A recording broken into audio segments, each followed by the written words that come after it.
আসসালামু আলাইকুম। আজ আমি আপনাদের সামনে উপস্থিত নতুন একটি রেসিপি নিয়ে। আপনারা তো মসুর ডালের অনেক রেসিপি ট্রাই করে দেখেছেন। আমি আজকে মসুর ডালের যে রেসিপিটা বলবো, এটা আপনারা একবার হলেও বাসায় ট্রাই করে দেখতে পারেন। এই রেসিপিটি অনেক সুস্বাদু। এই রেসিপিটি গরম শীত সবসময় একেবারে পারফেক্ট। গরম ভাতের সাথে খেতে অনেক সুন্দর লাগে, মুখে লেগে থাকে। সকালে আপনারা রুটি দিয়ে খাবারের জন্য মুসুরির ডালের এই রেসিপিটি বানাতে পারেন, যা রুটি দিয়ে খেতে অনেক সুস্বাদু লাগে। বাসায় মেহমান আসলে এটি রান্না করে দিতে পারেন। এই রেসিপিটি ছোট বড় সবাই পছন্দ করে।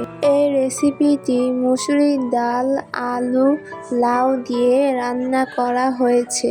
তাহলে চলুন এখন আপনাদের এটি রান্না করে দেখাই। চুলায় একটি কড়াই বসিয়ে চুলার আঁচটি হাই হিটে রেখে দিব। কড়াইতে 30 মিলির মতো সরিষার তেল দিয়ে দিব। তেল গরম হয়ে আসলে 4টি শুকনো মরিচ দিয়ে দিব। 1 চা চামচ গোটা জিরে দিয়ে দিব। এখন পেঁয়াজ কুচি দিয়ে ভালোভাবে নেড়ে ভেজে নিতে হবে। পেঁয়াজ মিডিয়াম ভাবে ভেজে নিতে হবে। পেঁয়াজ মিডিয়াম করে ভাজা হয়ে আসে, মিডিয়াম সাইজের 4টি আলু কেটে রাখা সেগুলো দিয়ে দিব। এখন 2 মিনিট আলু ভেজে নিব। আলু ভাজার সাথে সাথে পেঁয়াজ ভাজাও হয়ে যাবে। আলু ভাজা হয়ে আসলে 1 চা চামচ হলুদের গুঁড়ো দিয়ে দিব। এরই সাথে 1.5 চা চামচ কাশ্মীর লঙ্কা গুঁড়ো দিয়ে দিব। এখন এগুলো ভালোভাবে মিশিয়ে নিতে হবে। এই সময় চুলার আঁচটা একেবারে লো হিটে রেখে দিবেন, যাতে মশলাগুলো পুড়ে না যায়।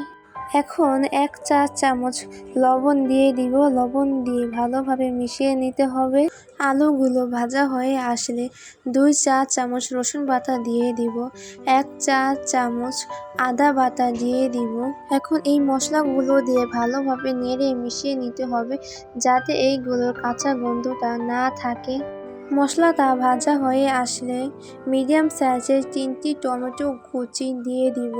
টমেটো কুচি দিয়ে ভালোভাবে নেড়ে মিশিয়ে নিতে হবে। কুচি ভালোভাবে ভাজা হয়ে আসলে 2 চা চামচ মরিচ বাটা দিয়ে দিব। আপনারা যদি ঝাল বেশি খান তাহলে মরিচ বাটা একটু দিতে পারেন। এখন সবগুলো একসাথে মিশিয়ে নিব।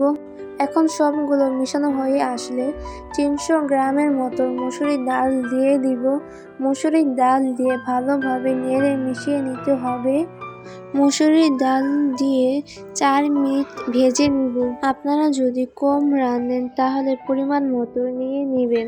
আমি যেভাবে দেখাচ্ছি আপনারা যদি এভাবেই রাঁধেন তাহলে রেসিপিটি একেবারে পারফেক্ট হবে। ডাল ভাজা হয়ে আসলে এক সাইডে লাউ কাটাগুলো দিয়ে দিব। লাউগুলো দিয়ে ভালোভাবে নেড়ে মিশিয়ে নিতে হবে। লাউগুলো মিশানো হয়ে আসলে ঢাকা দিয়ে 3 থেকে 4 মিনিটের মতো কুক করে নিব, যাতে লাউয়ের পানিটা বের হয়ে আসে। এখন আমরা 1 চা চামচ ধনিয়ার গুঁড়ো দিয়ে দিব। ধনিয়ার গুঁড়ো দিয়ে ভালোভাবে নেড়ে মিশিয়ে নিব। এখন 1 চা চামচ জিরে গুঁড়ো দিয়ে দিব। জিরের গুঁড়ো দিয়ে ভালোভাবে নেড়ে মিশিয়ে নিতে হবে। ভালো করে নেড়ে ভালোভাবে মেশানো হয়ে আসলে 1 লিটারের মতো পানি দিয়ে দিব। এখন আমরা 15 মিনিট রান্না করে নিব। এই পর্যায়ে এসে যদি মনে হয় লবণ কম হয়েছে তাহলে স্বাদ মতো লবণ দিয়ে দিবেন। এখন ঢেকে দিয়ে 15 মিনিট রান্না করে নিব। 15 মিনিট পর দেখতে পাচ্ছেন কি সুন্দর হয়েছে, দেখতে অনেক সুন্দর হয়েছে।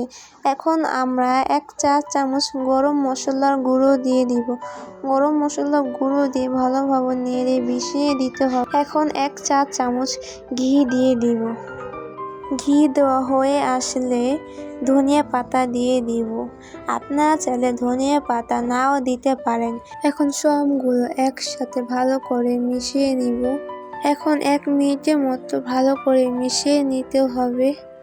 আমি আপনাদের একটি লাউ কেটে দেখিয়ে দিচ্ছি কি সুন্দর নরম হয়ে গেছে।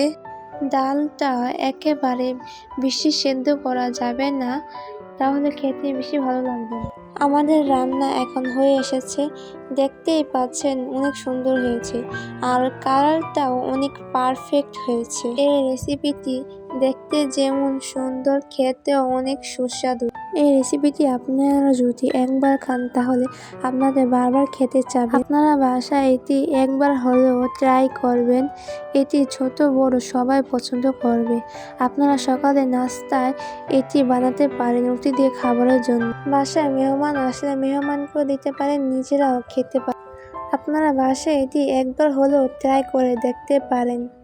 যদি ভিডিওটি ভালো লেগে থাকে তাহলে সাবস্ক্রাইব অ্যান্ড লাইক করবেন।